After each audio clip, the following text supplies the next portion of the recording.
Hello बच्चों, चलिए प्रश्न को पढ़ते हैं। निम्न में से किस क्रिया द्वारा मेटाफ्लोरोनाइट्रोबेंजीन सर्वोत्तम संश्लेषित है? एबीसीडी 4 विकल्प दिए, सही विकल्प का पता करना है। चलिए प्रश्न की मुख्य अवधारणा पे बात करते हैं। अवधारणा देखिए, NO2 समूह का होता है -M प्रभाव। नाइट्रोबेंजीन में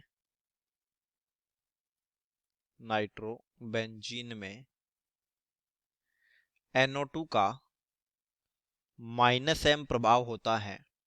-M प्रभाव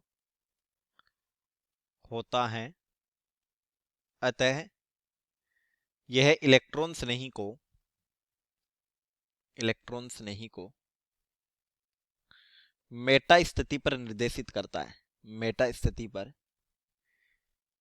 निर्देशित करता है निर्देशित करता है। अब देखिए, इसी आधार पर उत्पाद बनेगा। ये नाइट्रोबेंजीन है, NO2। इसकी क्रिया होती है concentration H2SO4 plus concentration HNO3। तो ये इलेक्ट्रॉन्स नहीं, प्रतिस्थापन अभिक्रिया है और NO2 का होता है -M प्रभाव, यानी मेटा स्थिति पर इलेक्ट्रॉन्स नहीं जुड़ेगा। तो देखिए, कॉन्सेंट्रेशन H2SO4 ये अम्ल की तरह व्यवहार करेगा, तो ये H+ देगा और यहां बनेगा HSO4-।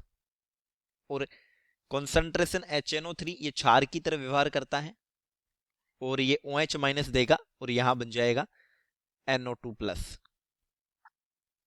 NO2+ अभिक्रिया के लिए इलेक्ट्रॉन से नहीं होगा, तो बेंजीन वलय का कोई एक पाईबंद टूटेगा। ये स्थिति ऑर्थो है, ये स्थिति मेटा है और ये स्थिति पैरा है। तो देखिए, मेटा स्थिति पर NO2+ जुड़ा, ये बन गया। यहां पाईबंद, यहां पाईबंद, यहां जुड़ा NO2, तो इस कार्बन पर रह गया धनावेश, यहां NO2। इस स्थिति में बेंजीन वलय की एरोमेटिकता खत्म हो जाती है। इस कार्बन पर जो हाइड्रोजन है वो बंध के इलेक्ट्रॉन बेंजीन वलय को देता है और H+ की फॉर्म में बाहर होता है, H+। और ये बनता है डाइनाइट्रोबेंजीन। यहां NO2 और यहां NO2। डाइनाइट्रोबेंजीन का अपचयन करवाया जाता है NH3H2S, ये रिड्यूसिंग एजेंट है, रिड्यूसिंग एजेंट यानी कि अपचायक। देखिए, ये NO2 समूह को बदल देता है NH2 समूह में, यानी हाइड्रोजन का जुड़ना क्या है, अपचयन है। तो ये बन जाता है NO2 NH2। इसकी क्रिया करवाते हैं HNO2 के साथ, यह है नाइट्रस अम्ल, नाइट्रस एसिड। तो यहां पर बेंजीन डाइएजोनियम सोल्ट का निर्माण होता है, यानी HNO2 से NO+ बनता है और NO+ नाइट्रोजन पर धनावेश है, तो ये एनिलीन के नाइट्रोजन से क्या करता है, लोन पेयर ग्रहण करता है और ये बनाता है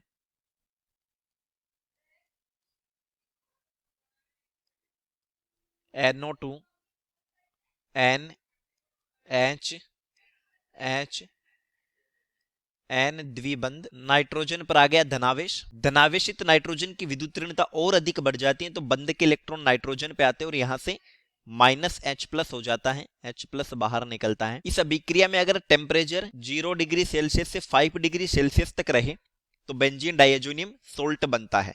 रूम टेम्परेचर पर वो विघटित हो जाता है, स्थायी नहीं होता। तो देखिए, ये बन गया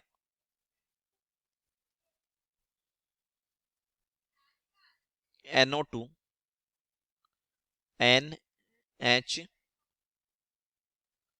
N द्विबंध। अगले पद में चलावयवता होती है, चलावयवता में ये नाइट्रोजन ऑक्सीजन के बीच का पाई बंद आ जाता है, नाइट्रोजन नाइट्रोजन के बीच और हाइड्रोजन जुड़ जाता है ऑक्सीजन से, ये बन गया NO2 N N, यहां पर द्विबंध OH। एसिडिक माध्यम है, H+ ऑक्सीजन के साथ जुड़ता है, इसकी विद्युतीरणता अधिक है। तो H+ जुड़ने के बाद ये बनता है NO2, N द्विबंध NOH, H, oxygen पर आ गया धनावेश। धनावेशित ऑक्सीजन की विद्युतीरणता अधिक हो गई तो ये बंध के इलेक्ट्रॉन लेगा और यहां से जल का निष्कासन होगा। ये नाइट्रोजन के लोन पेयर फिर नाइट्रोजन नाइट्रोजन के बीच बंधित हो जाते हैं, यानी त्रिबंध का निर्माण हो जाता है। ये रह गया -H2O,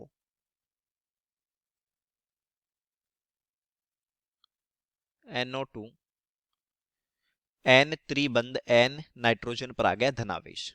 यहां पर ये डाई एजो केटाइन बन जाता है और यदि इसकी क्रिया होती है HbF4 से तो यहां पर BF4- होगा और ये जुड़ जाएगा धनावेशित नाइट्रोजन के साथ, यानी ये बनेगा NO2 N2 प्लस BF4-। यहां से डाई नाइट्रोजन गैस का निष्कासन होगा, यानी ये बन गया NO2 fluorine plus die nitrogen gas plus BF3। इसी को बोला जाता है मेटाफ्लोरो नाइट्रोबेंजीन। नाइट्रोबेंजीन तो देखिए ए विकल्प में दिया है नाइट्रोबेंजीन का पहले इलेक्ट्रॉन से नहीं प्रतिस्थापन, फिर रिडक्शन और फिर डाइएजोनियम सोल्ट और HbF4, तो मेटाफ्लोरो नाइट्रोबेंजीन बना। ए विकल्प सही है। बी में देखिए F2 की बंद वियोजन ऊर्जा बहुत ज्यादा होती है तो ये इलेक्ट्रॉन शनि के रूप में नहीं टूटता। फ्लोरोबेंजीन इस स्थिति में मेटा स्थिति पर नाइट्रो नहीं होगा, ये पैरा पर होगा। डी में बेंजीन वाले पर 2 एमिनो समूह है तो ये भी नहीं होगा, तो उत्तर हो गया विकल्प ए। चलिए उम्मीद करता हूं प्रश्न समझ आया होगा। धन्यवाद।